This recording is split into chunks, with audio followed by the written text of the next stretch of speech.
Our project today is to do with Vincent van Gogh, the Dutch artist that was famous for painting the sunflowers.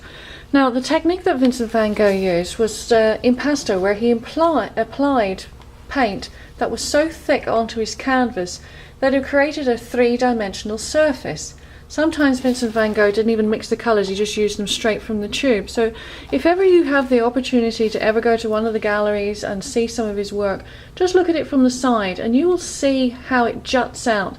Not like how some people would use watercolours and it's still two-dimensional on the surface. Van Gogh's work had a dimensional feeling to it. Very thick impasto technique, and that's what we're going to try and do today, but not with paint, but with another medium. Now these are our visuals, and I'll have some extra visuals that we can use that will be up on the board, and then I also have some fake sunflowers as well that we can share among the class. Now first, our first vocabulary word is going to be symmetry. And you think, why am I thinking of symmetry when we're doing freeform shapes with sunflowers? But we're going to use symmetry to create our vase or our flower pot. Now symmetry, the term means the balancing of elements in designs by placing physically equal objects on either side of a center line. Now anything that has a balance on either side that's of equal shape creates symmetry.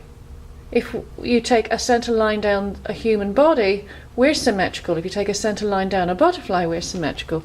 We're going to do the same with a flower pot. If I was to take this piece of construction paper, and we're all going to get a coloured piece of construction paper, and quite simply you fold it in half, and all you need to do to make a symmetrical pot is to draw a pot, just half a pot. See how I draw my lip at the top with a bit of a curve? We're going to use pencils though. I'm showing you with a marker just so that you can see how it shows up.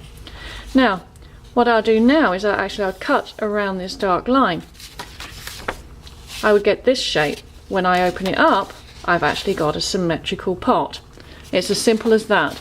When you've got your symmetrical pot, what you're going to do now is that you're going to apply it to another sheet of construction paper. This one I've actually already glued and I've already done my linear drawing. Again, you're going to use pencil, you're not going to use markers, because the way you're going to draw with it to create the impasto effect is with glue. If you can see here, I've taken some of the ideas of Vincent van Gogh, the way his sunflowers are all crunched up, they look like they're drying and they're dyed, and I've done it very similar there, and I've added in some stems. With my pot as well, I've actually added in some curved lines. Rather than, instead of doing straight lines, I've added these curved lines and a little geometric design to show that there's a bit of form to that pot. If I just do straight lines, it makes it look very flat. We don't want that. The whole essence of this project is to show shape, dimensionality. So when you do your pot, try and remember to add in nice curved lines as well to give it that form. Now, before I show you how we're going to do the impasto lines, I just want to go over the meaning of it again. Impasto, the painting technique of applying pigment or a medium so as to create a three-dimensional surface. Now Vincent van Gogh used oil paints, and we don't have the means to do oil paints, and we don't have all the supplies to do it with tempera paints. So what we're going to do is we're actually going to use glue, and we're going to use this Elmer's glue from a bottle. Quite simply, how I'm going to show you how to do this is open the glue bottle. Make sure that it's not clogged up first. And every line that you have drawn, you actually are going to go over it and create a nice thick steady line. And you don't have to stop, you can actually just draw it along like that and then lift it and start again. Okay, there's my pot done already.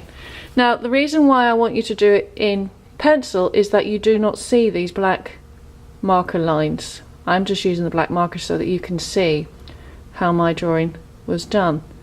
And there's my first sunflower. And then if I just follow that stem, follow it, I don't even have to lift the glue bottle.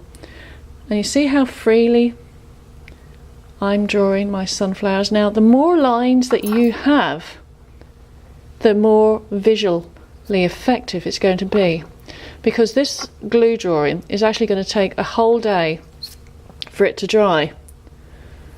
And then when it's dried, we then apply chalk pastels. That's another lesson for another day, but I'm going to actually teach you how to use the chalk pastels and to do blending techniques. Now if you see how I've done this, this is very quick, but it's very free. You're creating this lovely glue drawing, and you're creating these lovely shapes and lines, these beautiful freeform shapes. If you just see here, I'll just go over that again. Yeah, I've nearly finished the sunflower drawing here. I'm just going to go around, add a bit more, maybe do some dots, because the sunflowers do have some seeds in them. So even if you have forgotten to add in some detail, you can just freely draw it with your glue. Now there we are, we have a glue drawing. When this is dry, it's going to create a raised texture.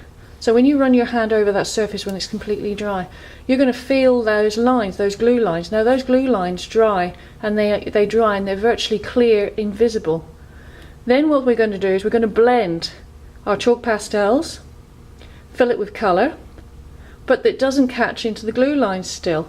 So how we catch those glue lines is that we take a brayer, which is the printer's term for a roller, and we use some tempera paint and we roll very carefully over, and it catches those glue lines, and it does not touch. If you've got the glue lines thick enough, it does not touch the chalk pastels. And this is the finished product. I can just set that there for you to see. Okay, and that's your finished product. And that's done with pencil, chalk pastels, glue and tempera paint. And that's your Vincent van Gogh Impasto project.